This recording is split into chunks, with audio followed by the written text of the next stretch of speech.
अस्सलाम वालेकुम स्टूडेंट्स। आज का हमारा जो लेक्चर है वो चैप्टर नंबर 5 से रिलेटेड, और इसमें हम आज डिस्कस करेंगे ऑक्साइड्स ऑफ हैलोजेंस कि हैलोजन जो है वो कैसे ऑक्साइड्स बनाते हैं। अब पहले हमें पता होना चाहिए कि ऑक्साइड्स क्या चीज़ है। हैलोजन का ऑक्सीजन के साथ रिएक्शन कर जाना, ऑक्सीजन के साथ बॉन्ड बना लेना, इस तरह के जितने भी कंपाउंड होंगे उसे हम क्या कहेंगे, oxides of halogen. Oxide of halogen define करने लगा हूं, the compound which contain oxygen and halogens, the compound which contain oxygen and halogen chemically combined together are called oxides of halogens. के ऑक्सीजन और हैलोजन जब आपस में combine हो जाते हैं तो इस तरह के रिएक्शन को, इस तरह के कंपाउंड को हम क्या कहेंगे, compounds of halogens, oxides of halogens. Halogens do not react directly with oxygen। कभी भी हैलोजन जो है वो डायरेक्टली ऑक्सीजन के साथ रिएक्ट नहीं करेंगे। अब डिफरेंट हम कंडीशंस प्रोवाइड करेंगे तब जाकर वो ऑक्सीजन है वो उसके साथ जो रिएक्ट करेगा, लेकिन डायरेक्टली वो अटैक नहीं करेगा। ऑक्साइड्स ऑफ फ्लोरीन, पहले हम फ्लोरीन के ऑक्साइड्स को डिस्कस कर लेते हैं, फिर हम ऑक्साइड्स ऑफ क्लोरीन को डिस्कस कर लेंगे, और इसी तरह हम ऑक्साइड्स ऑफ फ्लोरीन और ब्रोमीन, आयोडीन को भी हम डिस्कस करेंगे। लेकिन अब हम स्टार्ट करने लगे हैं oxides of fluorine. Tri oxygen difluoride O3F2 कि ये कैसे एग्जिस्ट होता है, ये कैसे बनता है। जब हम फ्लोरीन ने उसका रिएक्शन करवा दें ऑक्सीजन के साथ, फ्लोरीन का ऑक्सीजन के साथ रिएक्शन करवाएं तो ये O3F2 में कन्वर्ट हो जाएगा, ट्राई ऑक्सीजन डाइफ्लोराइड। अब कलर वेरिएशन, ये जब प्रिपेयर हो जाता है तो इसके अंदर कलर कैसे प्रोड्यूस होता है।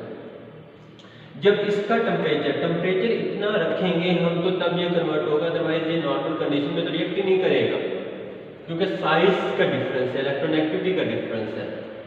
At 363 Celsius it is dark red viscous liquid, ये डार्क रेड होता है जब 363 सेल्सियस पे हो, लेकिन but turn to reddish brown solid at 350 Celsius. इतने टेम्परेचर पे ये लिक्विड में एग्जिस्ट कर रहा है, जब टेम्परेचर डिक्रीज कर दोगे तो ये किस में कन्वर्ट हो जाएगा, रेडिश ब्राउन सॉलिड में कन्वर्ट हो जाएगा। क्या चीज, O3F2। सेकंड डिकम्पोजिशन, ये डिकम्पोज भी हो जाता है। अब डिकम्पोज कैसे हो रहा है, O3F2 जब हम इसके ऊपर कंडीशंस अप्लाई करते हैं तो ये डिकम्पोज हो जाता है। जैसे ये डिकम्पोज होगा तो O2F2 में कन्वर्ट होगा, साथ ऑक्सीजन को लिबरेट कर देगा। इसके बाद रिएक्शन विद फ्लोरीन, ये फ्लोरीन के साथ रिएक्ट भी कर जाता है।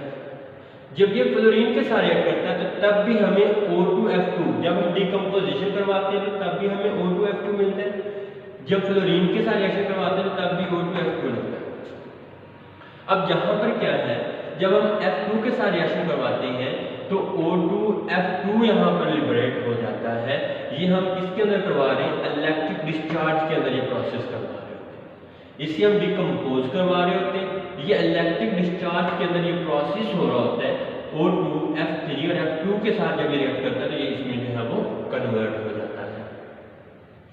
अब नेक्स्ट हमारे पास आ जाता है, इसके दो और भी हैं ऑक्साइड, वो कौन से हैं, OF2, O2F2।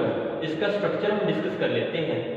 OF2 ऑक्सीजन एक यहाँ पर एक यहाँ पर, जिस तरह वाटर की स्ट्रक्चर आपने देखी हुई है तो इसकी भी स्ट्रक्चर वैसे के वैसे होगी। सिमिलरली O2 और F2, इसका स्ट्रक्चर ये होगा, एक इस ऑक्सीजन के साथ और दूसरा फ्लोरीन इस ऑक्सीजन के साथ जाकर जो है वो बॉन्ड बना लेगा, और ये इसके पास भी 2 लॉन्ड पेयर है, इसके पास भी 2 लॉन्ड पेयर है। अब नेक्स्ट ये तुम्हारे पास था ऑक्साइड्स ऑफ फ्लोरीन।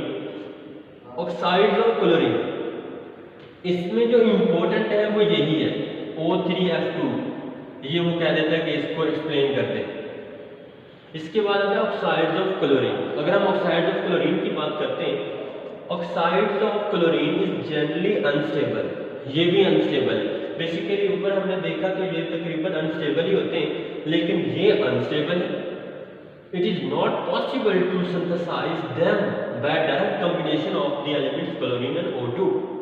जिस तरह हमने यहाँ पर पढ़ा ना कि हम डायरेक्टली ऑक्सीजन के साथ ये हाइड्रोजन रिएक्ट नहीं करते, तो सिमिलरली ये ऑक्सीजन के साथ डायरेक्टली रिएक्ट नहीं करेंगे Cl2O2।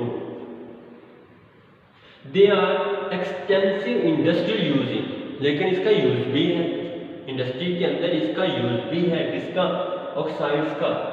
Commercial bleaching agent for would paper pulp, paper बनाने के लिए पेपर इंडस्ट्री के अंदर हम इसका यूज करते हैं ऑक्साइड्स ऑफ क्लोरीन का।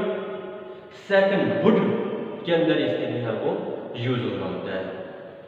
इसके बाद फॉर वाटर ट्रीटमेंट, वाटर की ट्रीटमेंट के लिए, वाटर को प्योर करने के लिए, प्यूरिफाई करने के लिए भी हम क्लोरीन का यूज करते हैं।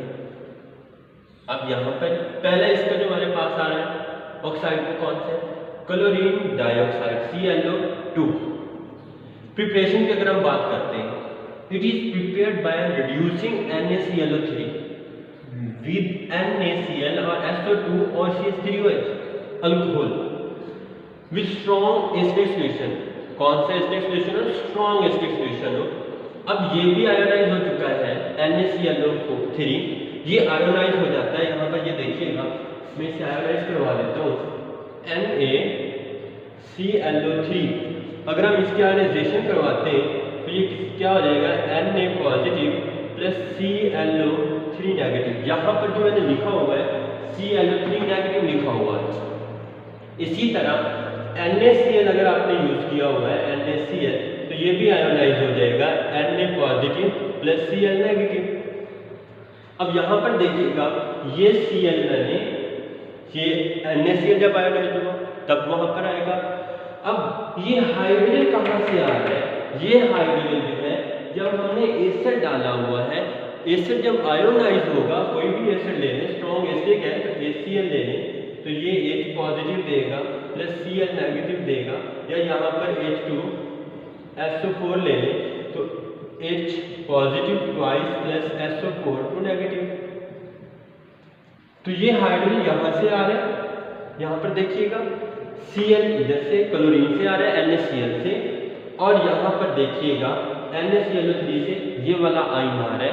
जब ये आयोनाइज हो जाते हैं, आयोनाइज होने के बाद ये आपस में रिएक्ट करते हैं। जब ये आपस में रिएक्ट करते हैं, ये Cl जो है यहाँ से 2 ऑक्सीजन लेकर ClO2 में कन्वर्ट हो जाता है। सेकंड, यहाँ पर Cl बच जाता है, ये Cl क्या करेगा, Cl2 में कन्वर्ट हो जाएगा, और इसके बाद ये हाइड्रोजन है, यहाँ पर एक ऑक्सीजन बचेगी तो ये क्या बन जाएगा, वाटर H2O। इसके बाद एक और मेथड भी है जिससे हम ये प्रिपेयर कर सकते हैं क्लोरीन डाइऑक्साइड को। Can also prepared by the action of concentrated H2SO4 and KClO3। इन दोनों को जब अगर हम मिक्स कर देते हैं तो तब भी हमारे पास ClO2 बन जाता है, लेकिन ये रिएक्शन बहुत वायलेंटली है, इसे हमने कंट्रोल भी करना है। ये बनाने के लिए हम इस रिएक्शन को कंट्रोल करेंगे। ये दोनों चीजें तो हमने इसके अंदर डाल दी होंगी, लेकिन हम इसके अंदर इस रिएक्शन को कंट्रोल करने के लिए हम ऑक्सालिक एसिड डाल देंगे।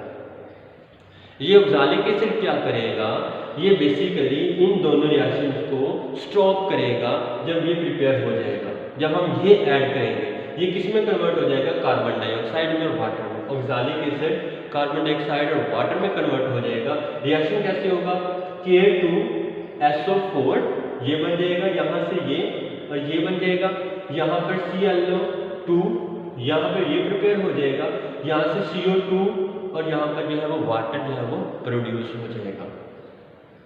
सिमिलरली इसकी अगर हम प्रॉपर्टीज की बात करते हैं तो pale yellow gas ClO2 explode into Cl2O2, जब हम इसे वार्म करते हैं तो ये Cl2O2 में कन्वर्ट हो जाता है। सॉल्युबल इन वाटर और स्टेबल इन डार्क कलर में ये स्टेबल होता है, डिकम्पोज हो जाता है, और इस वाटर के अंदर, एसिड के अंदर, Cl2 के अंदर पैरामैग्नेटिक सब्सटेंस है। याद रखिएगा, ये भी MCQs के तौर पे भी आ जाता होता है कि ये एज अ पैरामैग्नेटिक सब्सटेंस है।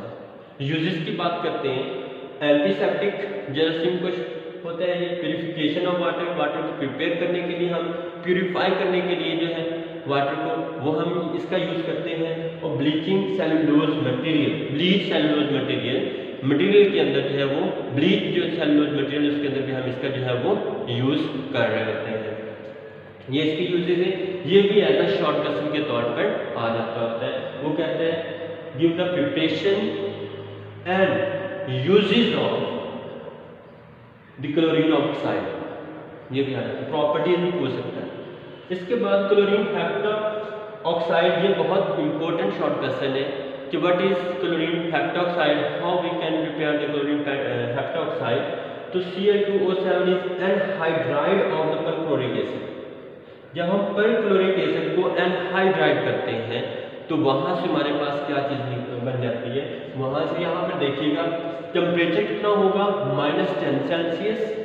P2O5 की प्रेजेंस में हम इसका जब रिएक्शन करवाएंगे तो ये डिहाइड्रेशन हो जाएगी। जब ये डिहाइड्रेट हो जाएगा तो Cl2O7 + HPO3 में जो है वो कन्वर्ट हो जाएगा। तो ये इसके ऑक्साइड्स थे। ये आज का हमारा जो था वो लेक्चर था। इंशाल्लाह बाकी जो ऑक्साइड्स हैं वो कल हम यहाँ पर जो है वो डिस्कस कर लेंगे।